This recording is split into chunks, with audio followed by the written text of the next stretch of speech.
Welcome to the Bringing Intimacy Back show. Well, today what we're talking about is something that affects a lot of couples. It's the low sexual desire. And what I mean by that is whether it's a couple or an individual, but there is no sexual desire. And that impacts relationships because many times people feel like they're not connected. And so today what I'm honored to have is two, yes, can you believe it? Two experts here. Paola Rodriguez, which is here in Miami, Florida, and she's the founder of Life Discovery. And then she has her license in Florida and Massachusetts. She's a national certified sex therapist, a qualified supervisor. She's got the Gottman training in couples, and she's at the sex therapy through Modern Institute of Sex Therapy. And we have Ieshai Bailey here, and she's the founder of a great organization company called Bailey House of Wellness, which is in Jacksonville and in Wilton Manors, Florida. She's also a licensed mental health, a board certified sex therapist. She's also a board certified transgender care therapist. She's trained in sex therapy, transgender care. She's also working on her PhD, and she's a veteran of the U.S. Marine Corps. She has a production company and a sex toy line coming out in 2020. Yes. Nice. Yes. So welcome, ladies, to the show. Thank you. Yes. So can you tell our audience a little bit about each of your journey into this field of working with couples from the sexual aspect? Do you want me to start first? Yeah, that's fine. Yeah, so I started my journey, I believe, when I was very young. Okay. Sex was something that was talked about very open and honestly in my family, mainly my dad. He was raised primarily by women. So it was something that we weren't ashamed about, and it was really odd, interacting with my peers and learning that this wasn't something that was normal in most households. Right. So I embarked on a journey. I knew I wanted to do something like in the medical field, but I started off with OBGYN and felt that wasn't something for me. It didn't feel right to me. And through research, connecting with others, I learned about a school in Miami, Florida. Now it's called the Training Certification Institute. It used to be called the Sex Therapy Training Institute, where I got my certification in sex therapy, and the rest is history. Wow, awesome. Yes. And what about you? So for me, Dr. Ron, it's been, curiosity was really what got me here. I've done therapy for a very long time, but in the sex therapy field, I was working along a mentor, and he was going through his certification. He asked me to kind of take on some cases. I was a little ambivalent because I didn't really know a lot about it, but when I started working along with him with clients, new clients and already clients that I was seeing, it was like opening this new box. I felt like it was Christmas all over again because it's such a gift to be able to dig deeper and really enter into the sexual world. It has to do so much with who we are. Absolutely. Yeah, definitely. Absolutely. Yeah, so as you ladies know, this show is about intimacy. Yes, and I love to hear people's definitions about intimacy. How do each of you define it? So for me, intimacy, I think the first word that comes to mind is closeness, right? It's having this really sacred space between you and I, and really feeling that you can be who you want without any judgment, without any shame. Elliot Cronenfeld, who was one of my mentors, he defines intimacy as a perfect combination between safety and vulnerability. So I love that, right? Because it has, I think it really kind of sums up the meaning of what intimacy really means. Yeah, definitely. I agree. And I think intimacy is connection. Yes. And intimacy does not just mean romantic partners. It can be between parents and children. It can be between peers. It can be between siblings and mothers and daughters and fathers and sons. So I think the connection part and the vulnerability is a big aspect of it. Yes. And in some couples today, they're lacking that intimacy. Yes. And I know today what we're talking about is that low or lack of sexual desire. Yeah. How do you guys, what does that look like? Desire is clearly just defined as one ability to pursue or want something. Okay. Right? I actually pursue that desire. There's a lot of reasons why people suffer for a lack of sexual desire. It can be medical. Right. It can be psychological. It can be a combination of both. And I think within couples, there is this notion that there has to be a script of what my desire is versus your desire. So Okay. if I have a quote unquote high desire, then that must mean you have a low desire. And that doesn't mean that that's always true. Right. So Yeah, I agree. And I think desire, if I could add to your definition, desire is also about the imagination. One of the things that we often see is that our couples that have been together for a long time, how do you desire something that you already know? yes. Right, so I think that idea of desire, but I also feel that when people come in, we have to help them figure out, because I often feel that people come in and they're like, I have low libido. Is it about libido or is it about desire? Yes. Right, so I think it's really important to understand really what's going on, because there's almost, and I wonder for some people, is it that I don't want to have sex at all, or is it that I don't want to have the sex that's being offered to me in this relationship? Exactly. Definitely, yes. Well, thank you guys for that definition. And we're going to take a short break, but when we come back, we're going to get into the meat and bones of low sexual desire.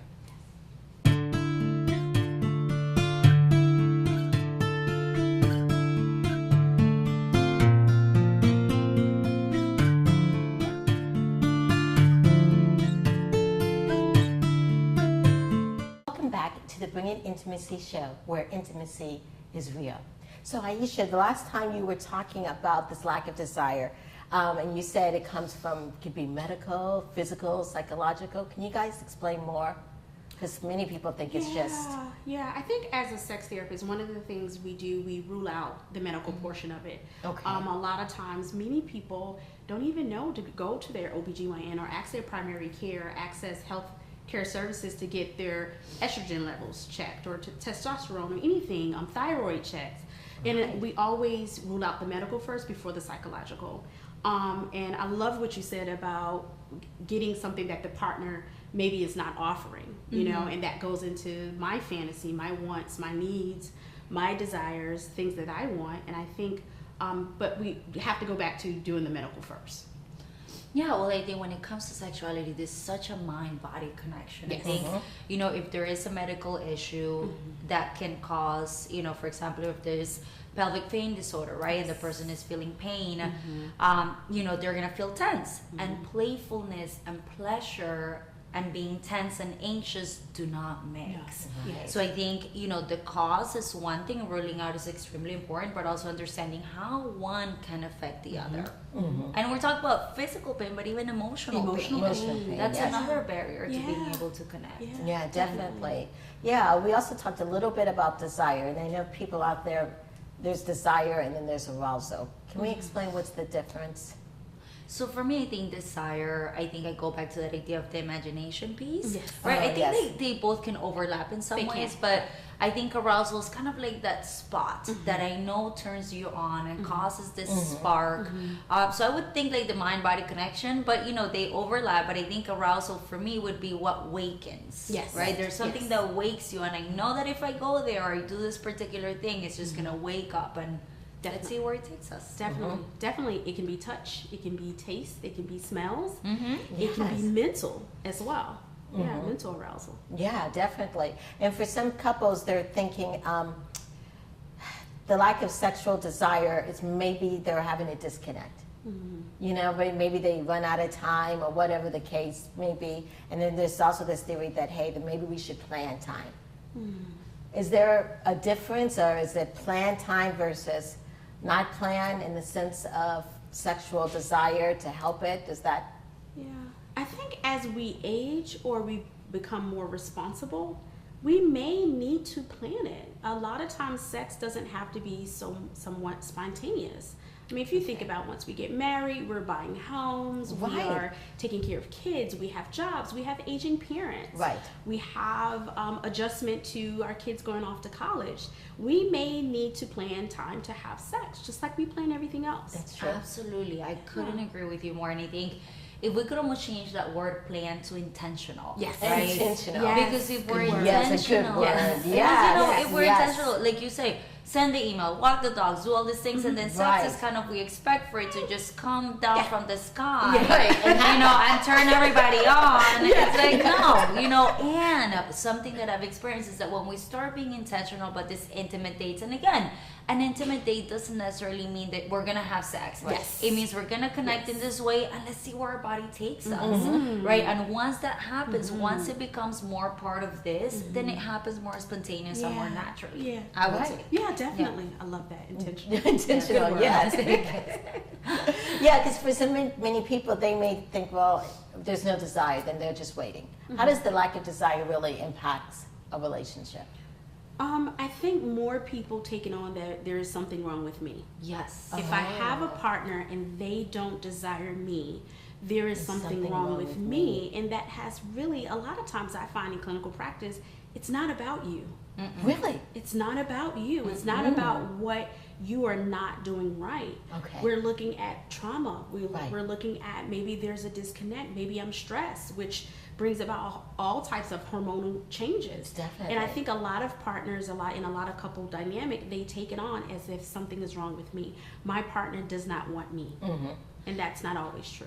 Yeah, and I think to expand a little bit on what you're saying, Ieshai, absolutely. You know, the person doesn't feel wanted, they don't feel desired, and you know, what is the beautiful thing about a relationship is this kind of push and pull, and when that's no longer there, then we either blame ourselves, that's a big one, right? But we also feel almost like a sense of shame, or you know, you don't want me anymore, and we miss that connection, that like push and pull that keeps this relationship, you know, vibrant. Right. Definitely. Yeah, and so many of us don't communicate about it. You keep it inside. You know, that person, something's wrong with me, something's wrong. What do you do when you feel like that's in your relationship, there's no desire? I think a lot of times we communicate, but we don't communicate verbally. We do it with body language. Oh, that's right. I'm We supposed do to it with read the your body language. signs. We do it with I'm getting the cold shoulder, my behavior changes, but we're not communicating verbally about this makes me feel uncomfortable. So I always go back to the ABCs of any relationship, which is communication. Communication. And verbal communication. Your partner is not a mind reader. Talk to your partner, but we also have to consider if I feel safe enough to talk to my partner about these things. How will they take it? Right. The time frame. Do we intentionally make time to communicate and talk to one another? Right, and I think, you know, shame lives in secrecy. Yes. Right? The more that we Yes. internalize it, the more it's going to be in there. And I think one of the common things that I hear, which is what you said, Ieshai, that people say, well, I don't want to say that to them because I'm going to hurt their feelings. Yes. And, you know, if I say something, what if? But I think, you know, part of relationships is that we got to learn to be comfortable with discomfort. Yes. These conversations are not going to be fun, Right. right? But Right. if we don't have them, what I tell my couples is, I don't care what you bring up in this session and talk to me about. I care what you're not talking to me about. Exactly. Use that same, you know, idea Right. when it comes to your couple's relationship. definitely. Right, because like you, what if you were saying you're having that internal conflict? Yeah. Yeah. And if you have that nonverbal communication that you're Right. talking about, you know, I already feel like I want it, and if the person's kind of like goes like this, and you're like, oh, it's me, right? Right. Anything Yeah. gets reinforced because I'm already scanning with an anxious mind. Definitely. Definitely. Yes. Absolutely. In your practices, is the low sexual desire more prevalent from men than women? I would say women come in more. However, I feel that with men, it's underreported. It's underreported.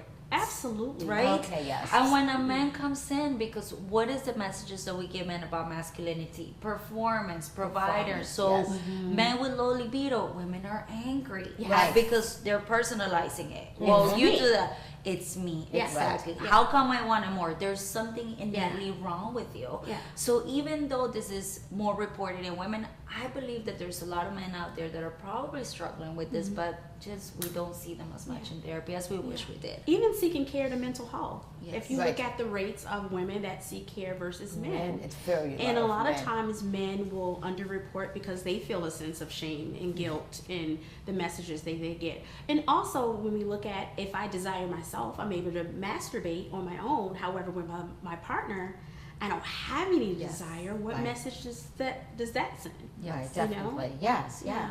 And so we're going to take a short break, and then when we come back, we're going to work on some tips on how to increase that sexual desire.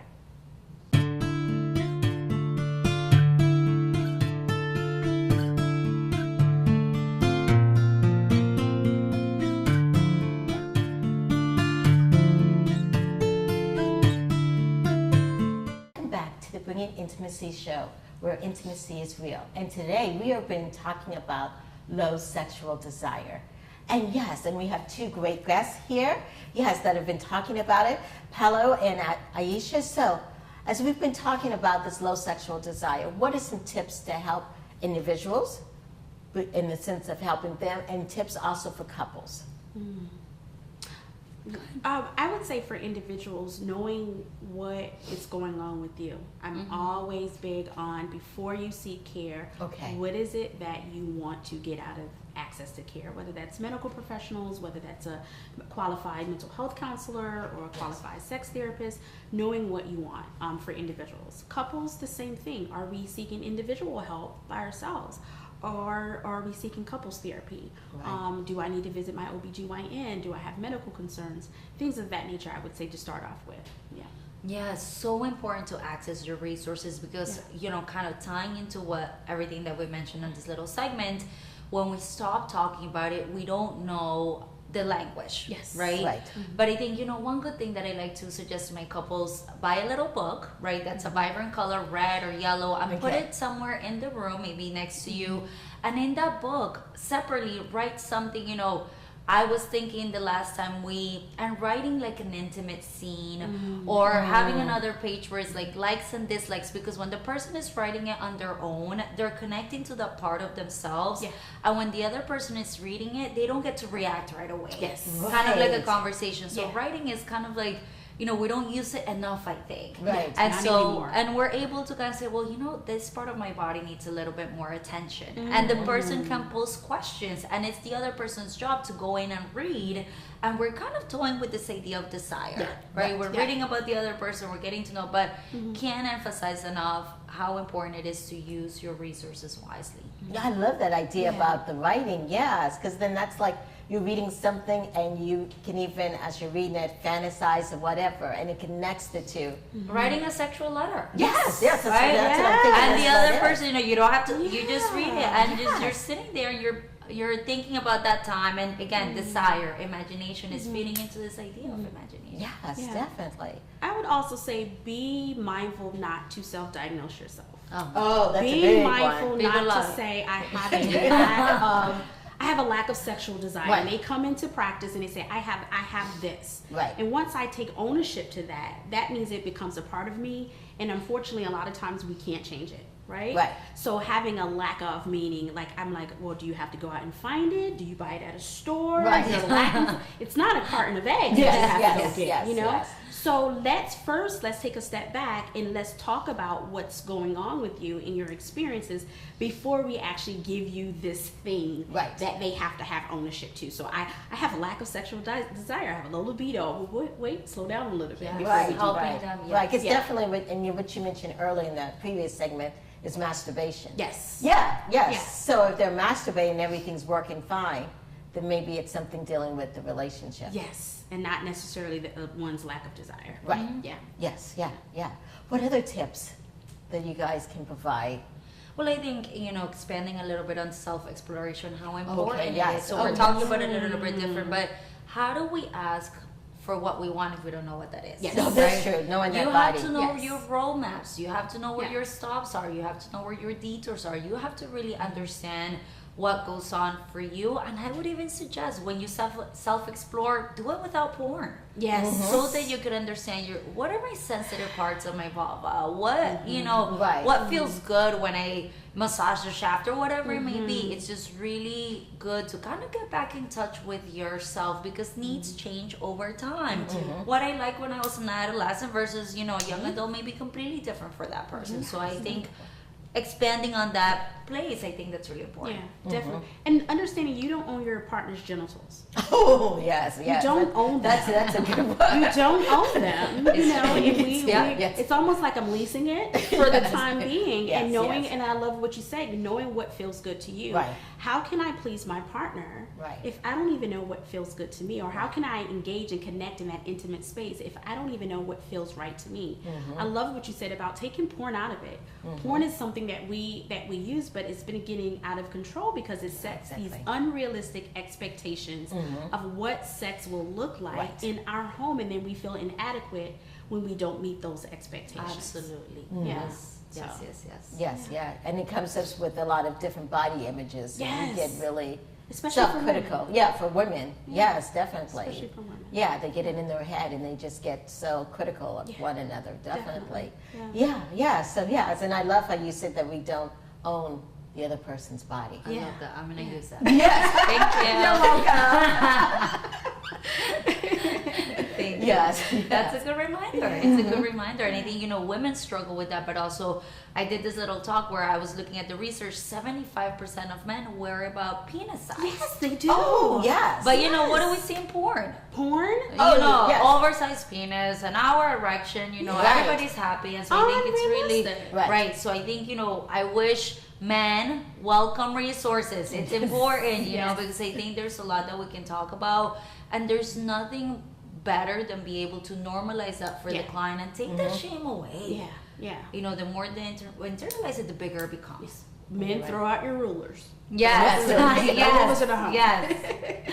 What I often say is like, listen, we've all watched girl on girl porn. They don't have any penises and they look like Right. they're And they having a love blast. it. Yes, They have definitely. So really Yeah. think about the intimate space versus Yes. worrying about things that really Definitely. Yes. don't matter. So if our audience members are out there listening and they want to get to know more about what you do, how can they reach you, Paola? So if you want to know about workshops and things that I'm doing out in the field, Life Discovery Psych. On my Instagram, I post educational videos. If you want to seek and get familiarize yourself with my services, my website, lifediscoverypsych.com. Okay. For me, if you want to know more about what I'm doing in my crazy world that I have, visit my website. It's the quickest way to get in touch with me is www.behowyou.com or email me at behowyou@gmail.com. All right. Thank you, ladies, so much for Thank being here on the you. show. Thank yes. you. This is the Bringing Intimacy Back show.